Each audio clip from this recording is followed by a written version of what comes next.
नमस्कार, मी Amin Khan. Aurangabad UCN TV नेटवर्कमध्ये आपले स्वागत. आता एक नजर आजच्या ठळक घडामोडींवर. माजी खासदार इम्तियाज जलील यांच्या नेतृत्वात आदर्श नागरी सहकारी पतसंस्था ठेवीदारांचे जिल्हाधिकारी कार्यालयासमोर आमरण उपोषण सुरू. विधान परिषद आमदार अंबादास दानवे यांनी आज जिल्हा परिषदेत घेतली आढावा बैठक. 5 वर्षाचा कालावधी असलेल्या व्यक्तीची 3 महिन्यात परीक्षा घेणे चुकीचे असल्याची आमदार दानवेंनी केली टिप्पणी.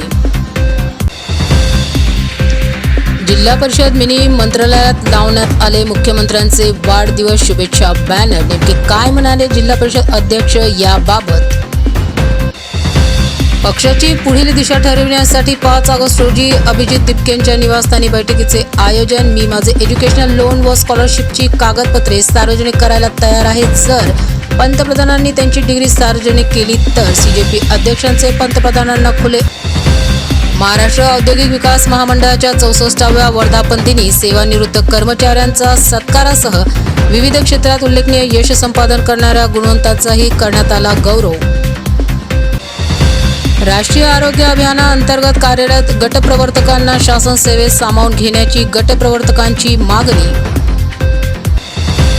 गुरुपौर्णिमेच्या निमित्ताने महाराष्ट्रीयांनी आंध्र प्रदेश तेलंगणात जाऊन केले गुरुपूजन. भोकरदन पोलिसांची धडाकेबाज कारवाई. जुगार अड्ड्यावर छापा टाकत 6 आरोपींना ताब्यात घेत 1,33,000 रुपये किमतीचा मुद्देमाल केला जप्त. राष्ट्रीय ग्राम स्वराज्य अभियानाअंतर्गत आयोजित विकास आराखडा कार्यशाळा कार्यक्रमात अधिकारीच अनुपस्थित.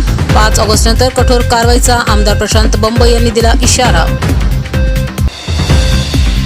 लोककलावंतांच्या मानधनामध्ये वाढीसह 500 कलावंतांचा इष्टांक वाढवण्याची हिंदवी रेणुराई गोंधळी समाज संघटनेची मागणी.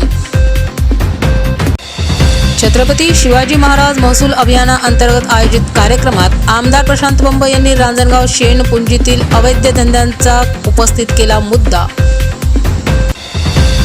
जायकवाडी धरण 85% पोहोचल्याने पाटबंधारे महसूल विभागाने गोदावरी काठच्या 172 गावांना दिला सतर्कतेचा इशारा.